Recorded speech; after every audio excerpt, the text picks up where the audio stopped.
मेरा सवाल आपसे ये है आबिद ज़ुबैरी साहब कि अगर 15 मेंबर फुल कोर्ट केपी के मामले में अगर चीफ जस्टिस बना दें तो इलेक्शंस फंडामेंटल है 90 दिनों के अंदर, तो बहुत सारे लोग एक्सपोज नहीं हो जाएंगे?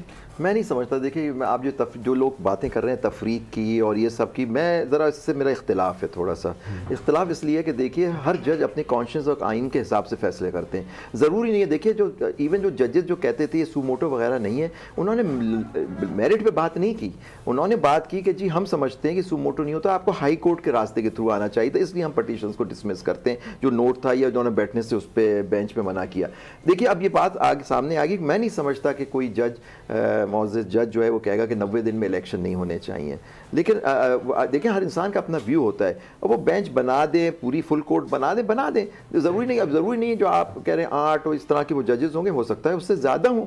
मतलब देखिए ना, हर जज अपने हिसाब से कॉन्शियस अपने कॉन्शियस से फैसला करेगा, ईमानदारी और लॉ अप्लाई करेगा। हमारे बड़े सारे जज मोहतरम में सर, क्योंकि ये जो फुल कोर्ट और सुओ मोटो और ये सारी जो चीज़ें हैं, ये नून लीग ने इसको बड़ा प्रोपोगेट किया है पार्लियामेंट में और कहा है कि जो सीनियर जजेस हैं वो ये बात कर रहे हैं, और फिर वो बुनियाद बना के इन्होंने वो एक लेजिस्लेशन की है जो बहुत सारे लोग यकीन करते हैं कि आइन में तरमीम के बगैर वो चीज़ें नहीं हो सकती थी, लेकिन इन्होंने पार्लियामेंट के ज़रिए उसे करने की कोशिश की है और अब वो सदर साहब के पास भी पड़ा है। ये मैं पढ़ रहा था 186 जो एडवाइजरी जुरिस्डिक्शन है सदर साहब की जी, ये जो कुछ वो करने की कोशिश कर रहे हैं, 191 तो जो मैं समझाऊं कुछ और कहता है, तो इस पे भिजवा देना चाहिए रेफरेंस सुप्रीम कोर्ट में एक लॉ पॉइंट पर उसकी उनका लेने के लिए, राय लेने के लिए, ओपिनियन लेने के लिए। देखिए आप आपने बड़ी बात की है। देखिए जो फंडामेंटल बात है 191 का जो इंटरप्रिटेशन है वो कहता है subject to constitution the law, supreme court make rules. अब ये रूल्स जो आइन के तहत बनते हैं उनका भी कॉन्स्टिट्यूशनल स्टेटस होता है और कई जजमेंट्स हैं ऑनरेबल सुप्रीम कोर्ट की जिसके अंदर ये बात की हुई है। लेकिन नेचुरली पार्लियामेंट का एक्ट है, यहाँ कोई लॉ नहीं था, अब रूल्स बन गए। क्या अब ये एक सवाल है, क्या अब कानून बना के उसके अंदर तब्दीली की जा सकती है? पहला ये सवाल है। टाइमिंग बड़ा इंपॉर्टेंट है कि टाइमिंग सही है, इस वक्त क्या करना चाहते हैं और 3 का फिगर क्यों रखा गया, इस पे भी बात हो सकती है।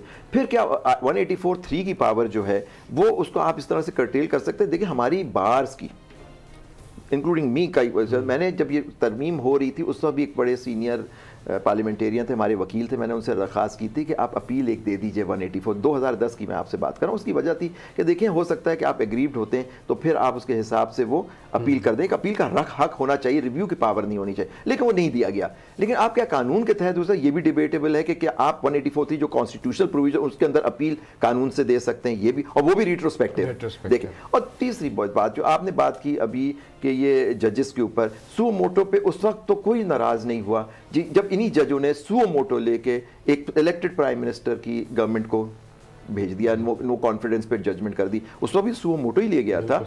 हमें उस जमाने के जो सुप्रीम कोर्ट बार के सदर थे वो खुद गए, उन्होंने कहा कि जी ये तो हालात ऐसे ख़राब हैं, कोई तीसरी फोर्स आ जाएगी, इसलिए आप ये सुओ मोटो। रात को अदालत लगी, वो फैसला हुआ और एक इलेक्टेड प्राइम मिनिस्टर गए। ठीक है, उनकी जजमेंट थी और सबने माना, अमल हुआ ना सर उस पर। एक इलेक्टेड प्राइम मिनिस्टर चला गया घर डायरी उठा के। तो ये चीज़ें हैं ना, जब मतलब कि आप उस पर सुओ मोटो सही था, गुड सुओ मोटो था, अब बैड सुओ मोटो है। लेकिन आप एक चीज़ भूल जाते हैं कि ये जो केस था जिसमें सुओ मोटो हुआ उसमें 2 पिटीशंस भी पेंडिंग थी, इस्लामाबाद हाई कोर्ट बार की और दूसरी थी इनकी जो